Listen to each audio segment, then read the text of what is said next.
በሆነ ጊዜ ማርጀት በሆነ ጊዜ መድከም ቢኖርም ቀይ ባህርና ኢትዮጵያ ለዘላለሙ ተነጣጥሎ መኖር አይችሉም። ጠላት አሁን ይገላል። ደንቆሮ ግን ልጅ ትምህርት ቤት እንዳይጠርጎ ነገንም ይገላል። ዛሬ ብቻ ሳይሆን የፕሪቶሪያ ስምምነት ሲፈረም እንዴት ቲፒኤልኤፍ ሳይጠፋ እንዴት ትግራይ ሳይወድም ፊርማ ይደረጋል በሚል ነው የመጨረሻ ጫፍ የደረሰው ጸቡ። ሸኔ ምን አለ? እነዚህ አህዳውያን ናቸው፣ እነዚህ ሚሊካውያን ናቸው፣ እነዚህ ምናምን ናቸው፣ ከነዚህ ጋር ትግል ትክክል አይደለም የተመለሱ አሉ። እዛ ሆነው ምን አይነት ጥይት ቤት በኩል ምን አይነት ሬዲዮ የገባ እንዳለ መረጃ ይሰጡናል። ዝናቡና መብረቁ ከማሳው ያላስቀረውን ገበሬ መስከረም ላይ ወፍ ጮኻለችና ወፍ ስለምትጮህ አልወጣም ወደ ማሳ አይሄድም ብሎ የሚፈራ ገበሬ አይኖርም። ጅብ አለና እንዳትበሉ ምርጫ አታድርጉ ብሎ የሚቀሰቅሱ ብዙ አሉ። ዳቦም ይሁን ድፎ ሰላም እስከፈለገ ድረስ ለመነጋገር ይቅር ለማለት ለማቀፍ በመንግስት በኩል ዝግጁ ነን።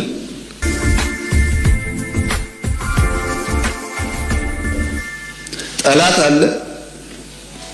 ስጋት ስላለው ኢንቨስት ማድረግ ይፈልጋል። ቀጥታ የሚቀጠር ባንዳ አለ። አመል ነው፣ አይለቅም። ያ የሚቀጠር ባንዳ ከተቀጠረ በኋላ በኃይል ችግር የመፍታት ልምምዳችን ደግሞ ባህላችን ደግሞ አለ። ይመጋገቡና በዘመናት መካከል የኢትዮጵያን እድገት እየገቱ የኢትዮጵያን ዜጎች በአብሮነት የመኖር የማደግ ፍላጎት እየተቃረኑ ከኛ ጋር ለመኖር ችለዋል። የኛንና የኤርትራን ጉዳይ ላንሳ። አንዳንድ ሰዎች በኢትዮጵያና በኤርትራ መካከል ችግር የተፈጠረው የኢትዮጵያ መንግስት የቀይ ባህር ጥያቄ ስላነሳ ነው ብለው ይላሉ፣ ያስባሉ፣ ይተነትናሉ። ግን አይደለም። ኤርትራ ከተፈጠረች ዘመን ጀምሮ በኢትዮጵያ መንግስትና በኤርትራ መካከል ኢሹ ነበረ። ታውቃላችሁ። እኛ ከመጣን በኋላ አያስፈልግም ይቅርብን ብለን ሞክረናል። 5 ዓመት ለምነናል። ጸቡ የተጀመረው ብዙዎች እንደሚያስቡት የቀይ ባህር ጉዳይ ሲመጣ አይደለም።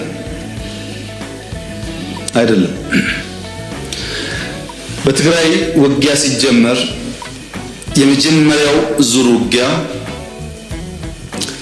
ሽሬ ካስለቀቅን በኋላ የኤርትራ ጦር ከኋላ ተከትሎ ሽሬ ገብቶ የአንዳንድ ሰዎችን ግለሰቦች ቤት ማፍረስ፣ ፎቅ ማፍረስ ሲጀምር ጸብ ተጀምሯል። አልተናገርንም እንጂ አክሱም ይዘን ስናልፍ አክሱም ገብቶ ወጣቶች በጅምላ ሲረሽን ጸብ ተፋፍሟል። አድዋን ይዘን ስናልፍ አድዋ ሄዶ ፋብሪካዎች ሲፈታታ ሲሰርቅ ጸብ ተጋግሏል። አዲግራት ደርሰን የመድኃኒት ፋብሪካውን የሚነቀለውን ነቅለው የማይነቀለውን ሲያፈራርሱ ጸቡ ጫፍ ደርሷል። ግን የኢትዮጵያ መንግስት ያኔ በዚህም ለመዋጋት ብቃት አልነበረው። ውስን ኃይል ነበረ። ሽሬን ከያዝን በኋላ ያጠቃውን ጣት እንከተል ነበር እንጂ የያዝነውን ቦታ እያጸናን አንሄድም። ይህ ጉዳይ የተከበረው ምክር ቤት ለዛሬ ዋጋ የለውም። ለታሪክ ማንሳት የምፈልገው ጉዳይ አክሱም ወጣቶች ሲገደሉ፣ አድዋ ሲዘረፍ፣ አዲግራት ሲዘረፍ በርካታ ኢንቮይ ወደ ኤርትራ ልኬያለሁ። የፕሪቶሪያ ስምምነት ሲፈረም እንዴት ቲፒኤልኤፍ ሳይጠፋ እንዴት ትግራይ ሳይወድም ፊርማ ይደረጋል በሚል ነው የመጨረሻ ጫፍ የደረሰው ጸቡ። ከዚህ ኃይል ጋር ነው እንግዲህ አንዳንድ ቲፒኤልኤፍ ሰዎች ሆነው ኢትዮጵያን ለማፍረስ እንስራ ያሉት። ሸኔ ምን አለ? እኛ እነዚህ አህዳውያን ናቸው፣ እነዚህ ሚሊካውያን ናቸው፣ እነዚህ ምናምን ናቸው፣ ከነዚህ ጋር ትግል ትክክል አይደለም ብሎ ጫካ ገባ። እኛ ዩኒቲ ፓርክ ስናስመርቅ ዩኒቲ ፓርክ ማስመረቅ ወንጀል ነው ብለው አሁን ዛሬ ከእንትና ጋር ሰርግና ምላሽ። ታዲያ እንደዚህ ከሆነ እኛ ለምን ተከሰስን? እፍታ ነው።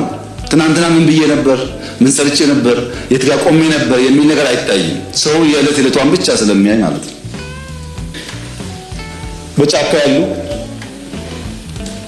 አንዳንድ ግለሰቦች ብልጽግና ጋር ሲታገሉ ቆይተው የትግሉ አቅጣጫ መልክ ስቶ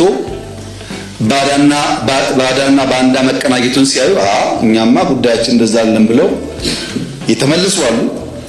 እዛ ሆነው ምን አይነት ጥይት ቤት በኩል ምን አይነት ሬዲዮ የገባ እንዳለ መረጃ ይሰጡናል። ለአሁን ሲታይ ጠላት ናቸው፣ ግን በኢትዮጵያ ጉዳይ ላይ በኢትዮጵያ ጥቅም ላይ የመጣ ሲመስላቸው ደግሞ አእምሯቸው ተቀይሮ ልብ ገዝተው ለመከላከያ መረጃ የሚሰጡ ደግሞ ሰዎች አሉ። ለውጥ አለ ማለት ነው። እኔ አልወስንም የወልቃይትን ጉዳይ፣ ተስፋ አደርጋለሁ እናንተ አትወስኑም። የሚወስነው የዛ አካባቢ ህዝብ ነው። ለዚያ ፓርቲዎች አስቻይ ነገር መፍጠር የሚጠበቅባቸው ይመስለኛል። ነገር ግን ከትግራይ ሰው ተፈናቅሎ አማራ ክልል፣ ኦሮሚያ፣ አዲስ አበባ አይኖርም ወይ ያላችሁኝ እንደሆነ በትግራይ ውጊያ የተሳተፉ ወታደሮች የትግራይ ህዝብ አይደለም የተሳተፉ ወታደሮች አሁን ጫካ ብትሄዱ ስራ ላይ ናቸው። ፕሮጀክት ይሰራሉ። ወታደሮች አዲስ አበባ ውስጥ ሞልተዋል፣ አርባ ምንጭ ሞልተዋል፣ ሐዋሳ ሞልተዋል። ሀገራቸው ነው። አንድ አርሶ አደር በሐምሌ ዶፍ ዝናብ ብቻ ሳይሆን መብረቅ እየጣለ ዝናቡና መብረቁ ከማሳው ያላስቀረውን ገበሬ መስከረም ላይ ወፍ ጮኻለችና ወፍ ስለምትጮህ አልወጣም ወደ ማሳ አይሄድም ብሎ የሚፈራ ገበሬ አይኖርም። ዶፍ ደፍሮ መብረቅ ደፍሮ የወፍ ጩኸት ሲሆን እንደ ሙዚቃ ያየው ይሆናል እንጂ የወፍ ጩኸትን ፈርቶ ከማሳው አይከለከልም፣ አይቀርም። የዚህ መንግስት ታሪክ ይኸው ነው። ጅብ አለና እንዳትበሉ ምርጫ አታድርጉ ብሎ የሚቀሰቅሱ ብዙ አሉ። ሰምታችሁ እንደሆነ አላውቅም። በአንድ መንደር ወጣቶች የሩጫ ውድድር ያደርጋሉ። ባረጉ ቁጥር አንደኛው ያሸንፋል፣ ባረጉ ቁጥር አንደኛው ያሸንፋል። እንደማያሸንፍ ስለሚያውቅ አንድ ቀን ዘይዶ መጣ። ልክ ሩጫ ተጀምሮ ሰዎች ሞት ሲጀምሩ ጅብ መጣላችሁ አለ፣ ጮኸ። ወደፊት እየሮጠ የነበረው ሰው ጅብ መጣ ብሎ ወደ ኋላ ተመልሶ አልፎት ሄደ። እነሱ ወደዛ ሲወጡ ወደዚህ ወጦ ቀደማቸው። ሎርድ ኦፍ ኢግኖራንስ ደንቆሮ ጠላት ዛሬን ሳይሆን ነገን ነው የሚገለው። ጠላት አሁን ይገላል። ደንቆሮ ግን ልጅ ትምህርት ቤት እንዳይደርጉ ነገን ይገላል፣ ዛሬ ብቻ ሳይሆን። ኢማጂን ልጆች ትምህርት ቤት እንዳይሄዱ የሚከለክል ነፃ አውጪ ታጋይ ያልተማረ ሰው ነገ ሰብስቦ ምን አይነት መንግስት እንደሚሆን አስቡት። ስሙ ዳቦ ነው፣ ስሙ አምባሻ ነው፣ ስሙ ድፎ ነው ብሎ ጉዳይ እኛ ያስጨንቀን። ከስሙ ሳይሆን ከዳቦ ነው ጉዳያችን።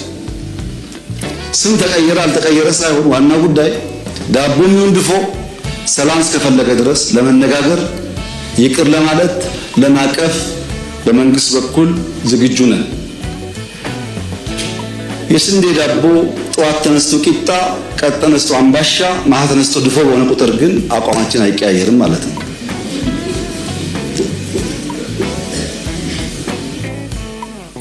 ኢትዮጵያ የባህር አክሰስ አያስፈልጋትም ብሎ የሚያምን አይገባትም ብሎ የሚያምን ሰው